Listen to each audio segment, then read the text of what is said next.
نبی اکرم صلی اللہ علیہ وآلہ وسلم نے ارشاد فرمایا، تم اپنے مال میں سے راہ خدا میں خرچ کر کے اپنے مال کو محفوظ کر لو۔ ایک دوسری حدیث میں ارشاد فرمایا کہ تم اپنی بیماریوں کا حل صدقات سے کیا کر۔ جب کوئی آزمائش آ جائے بیماری کی صورت میں یا کسی دوسری صورت میں تو ارشاد فرمایا تم راہ خدا میں صدقات دے دو، اللہ تعالیٰ اس کے بدلے میں تمہیں بیماریوں سے بھی شفا عطا فرمائے گا اور پریشانیوں سے بھی نجات عطا فرمائے گا۔ ایسے ہی فرمایا کہ تم اپنے مال سے راہ خدا میں خرچ کر کے اپنے مالوں کو محفوظ کر لو۔ جو مال جس سے راہ خدا میں خرچ کیا جائے وہ محفوظ بھی ہو جاتا ہے اور وہ پاکیزہ بھی ہو جاتا ہے اور وہ بابرکت بھی ہو جاتا ہے۔ اور جو لوگ اپنے مال کا حق ادا نہیں کر، مطلب مال تھا تو زکوٰۃ نہیں دی، اسی طرح فصل آئی تو عشر ادا نہ کیا، تو پھر ایسے لوگ بظاہر مال کو سنبھال رہے ہوتے ہیں، حقیقت میں وہ اپنا دنیاوی بھی نقصان کرتے ہیں اور اپنا اخروی بھی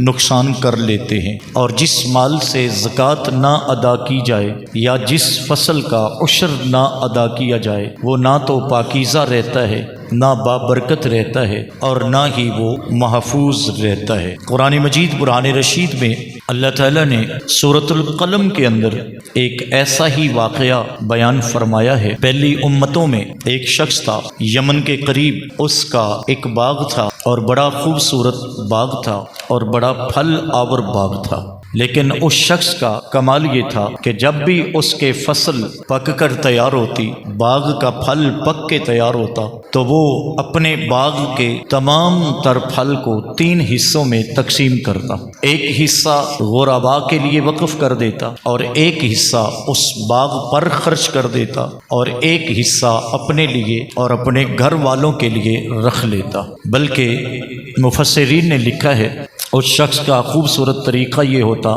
کہ وہ صبح صبح جب باغ میں جاتا تو اس کے باغ میں جتنے پکے ہوئے پھل گرے پڑے ہوتے فقراء، مساکین، غرباء کو بلا لیتا اور وہ سارے پھل ان کے سپرد کر دیتا۔ بعض کتابوں میں یہاں تک بھی ہے کہ وہ اپنے باغ کے درختوں کے نیچے کپڑے بچھا دیتا اور پھر باغ کے درختوں کو حرکت دیتا، جتنے پھل ان کپڑوں پہ آ کر گر جاتے وہ تمام تر غرباء، مساکین میں تقسیم کر دیتا۔ اس شخص کا یہ طریقہ بڑا اچھا تھا کہ وہ ایک حصہ باغ پر خرچ کر دیتا، ایک حصہ غرباء، مساکین میں تقسیم کرتا اور ایک حصے سے اپنے گھر کے گزر اوقات جاری رکھتا۔ وہ شخص جب فوت ہوا تو اس کے 3 بیٹے تھے اور 3 بیٹوں نے اپنے باپ کے فوت ہو جانے کے بعد جب باغ کا پھل دیکھا، بہت زیادہ پھل ہے اور پھل جب پک کر تیار ہوا تو اور خوشی ہوئی، لیکن دوسری طرف سے ان کے ذہن میں یہ بات آ گئی کہ ہمارے والد صاحب جو تھے وہ غرباء، مساکین کو بلا لیا کرتے تھے اور ایک حصہ جو ہے غرباء میں تقسیم کرتے تھے۔ ظاہر پھل پک کر تیار ہوا ہے تو وہ لوگ تو حسب عادت، حسب معمول آئیں گے، اور اگر ہم ان کو اتنا سارا مال دے دیتے ہیں تو باقی ہمارے ہاتھ میں کیا بچے گا۔ یہ نفس کی طرف سے چال ہوتی ہے اور یہ بندے کو تباہی کی طرف لے جاتی ہے۔ انہوں نے اس بات پر باقاعدہ طور پر میٹنگ کی، مشورہ کیا کہ ہم غرباء، مساکین سے اپنے اس باغ کا مال کیسے بچا لیں۔ مشورہ کرتے کرتے یہ بات طے پائی کہ ہم صبح اندھیرے، فجر سے پہلے اندھیرے منہ اپنے باغ میں جائیں گے اور فقراء، مساکین کے آنے سے پہلے اپنے باغ کا سارا پھل توڑ کر اپنے گھروں میں لے آئیں گے تاکہ اس سے ہمارا باغ کا پھل جو ہے وہ بچ جائے گا۔ یہ رات کو اس بات پر مشورہ ہو رہا ہے کہ ہم صبح اندھیرے منہ جائیں گے اور باغ کا پھل سارا توڑ کر جلد فقراء، مساکین کے آنے سے پہلے اپنے گھروں میں لے آئیں گے۔ قرآن مجید نے اس واقعہ کو یوں بیان کیا، اِنَّا بَلَوْنَاهُمْ كَمَا بَلَوْنَا أَصْحَابَ الْجَنَّةِ اِذْ أَقْسَمُوا لَيَصْرِمُنَّهَا مُصْبِحِينَ، بے شک ہم نے انہیں جانچا جیسا باغ والوں کو جانچا تھا، یعنی ان باغ والوں کا واقعہ یہاں بیان کیا گیا ہے۔ وہ صبح اندھیرے صبح اٹھے اور اپنے باغ کی طرف چلے۔ جب باغ کے کنارے پر پہنچے تو دیکھا کہ سارا کا سارا باغ جل کے راکھ ہو چکا تھا، اور باغ میں کوئی ایک پودا بھی ایسا نہیں تھا جو بچا ہو یا جس پر پھل ہو۔ اب باغ کو دیکھتے ہیں، کبھی اس کی در و دیوار کو دیکھتے ہیں اور کبھی اپنے آپ کو دیکھتے ہیں، پھر ایک دوسرے سے کہتے ہیں شاید یہ ہمارا باغ نہیں ہے، ہم کسی اور باغ پر آن پہنچے۔ تو ان میں سے ایک بھائی کہنے لگا یہ کسی اور کا باغ نہیں ہے، یہ ہمارا اپنا باغ ہے، لیکن ہمیں وہی ملا جیسی ہم نے نیت کی تھی، ہمیں وہی ملا جیسا ہم سوچ رہے تھے۔ ہم نے یہ سوچا کہ ہم اس کا سارا مال اتار کر اپنے گھروں میں لے آئے، فقراء مساکین سے نہیں دیں گے، جبکہ ہمارے والد گرامی کا طریقہ یہ تھا کہ وہ اس باغ کا مال پہلے فقراء میں تقسیم کرتے تھے، غرباء کو دیا کرتے تھے، اور ہم نے آج غرباء مساکین سے اپنے باغ کو بچانے کے لیے ہم صبح اندھیرے آ گئے کہ پھل اتار کر لے آئے، لیکن جیسے آن پہنچے تو سارا کا سارا باغ جل کے راکھ ہو چکا تھا اور اس میں ایک پھل بھی موجود نہیں تھا۔ تو ان تینوں میں سے وہ ایک جو اس بات سے انہیں روک رہا تھا کہ ہم ایسا نہ کریں بلکہ غرباء کا حق ان تک پہنچا دیں، غرباء کا حق ان کو دیں، جس طرح ہمارے والد دیا کرتے تھے ہم بھی ویسا ہی کریں۔ لیکن باقی دو تھے جو اس بات کو ماننے کو تیار نہیں تھے۔ ہماری حالت بھی کچھ ایسی نہیں ہے، ہم لوگ بھی طرح طرح کی مصیبتیں تو جھیل لیتے ہیں، طرح طرح کی آزمائشوں میں تو گزر جاتے ہیں، لیکن مال کی زکوٰۃ خوشی سے ادا کرنے کو کتنے فیصد لوگ تیار ہیں؟ اور جب فصل پک کر تیار ہوتی ہے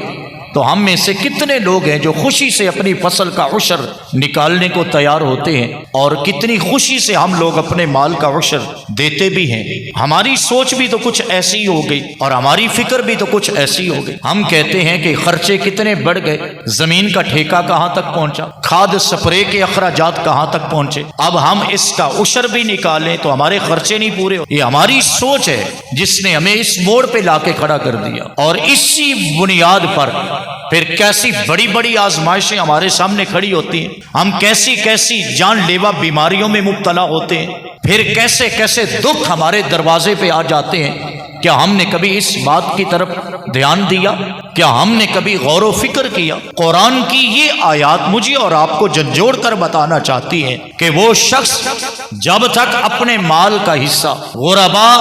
مساکین میں تقسیم کرتا تھا، اللہ نے اس کے باغ کو بابرکت بنا رکھا تھا، اس سے غرباء بھی کھاتے تھے، اس سے وہ باغ بھی صحیح چل رہا تھا، اور اس کے گھر کا بھی گزر اوقات بڑا اچھا تھا۔ لیکن جیسے ہی بیٹوں کے سپرد ہوا، انہوں نے کہا کہ اگر ہم غریبوں میں تقسیم کریں تو ایک کثیر سا حصہ جو ہے وہ تو غرباء میں چلا جائے گا، باقی ہمارے ہاتھ میں کیا بچا۔ اس سوچ نے ان کو اس مقام پہ لا کے کھڑا کیا کہ اب جب باغ کے دروازے پر پہنچے ہیں، ابھی کل باغ ٹھیک ہے، ابھی کل باغ پھل آور ہے، اس کو پھل لگا ہوا ہے، پکا ہوا ہے، تیار بھی ہے، لیکن جیسے سوچ بدلی، جیسے فکر بدلی، جیسے اپنی نیت کو بدل کر وہ باغ کے دروازے پر پہنچے تو ان کے پہنچنے سے پہلے پہلے سارا کا سارا باغ جل کے راکھ ہو چکا تھا۔ ایک ایسی ہوا آئی ہے جس نے سارے باغ کو جلا کے رکھ دیا۔ اب ایک دوسرے کو دیکھتے ہیں، اور پھر اس بھائی تیسرے نے کہا میں نے تمہیں روکا نہیں تھا کہ ہم نے غلط کیا ہے، ہمیں ایسا نہیں سوچنا چاہیے تھا، اب بھی ہمارے پاس وقت ہے کہ ہم اس بری نیت سے توبہ کر لیں، اب بھی ہمارے پاس وقت ہے کہ ہم اس طرح کرنے کا ارادہ کریں جس طرح ہمارے والد صاحب کیا کرتے تھے۔ مفسرین نے لکھا ہے بس پھر انہوں نے اپنی اس بری نیت پر توبہ کی، انہوں نے پھر اپنی سوچ کو بدلا اور اس باغ کا اسی طرح جس طرح کے ان کے والد محترم کیا کرتے تھے، جیسے ہی اپنی نیت کو بدل لیا، اللہ نے اسی سال اسی باغ کو ان کے لیے دوبارہ بابرکت بنا دیا۔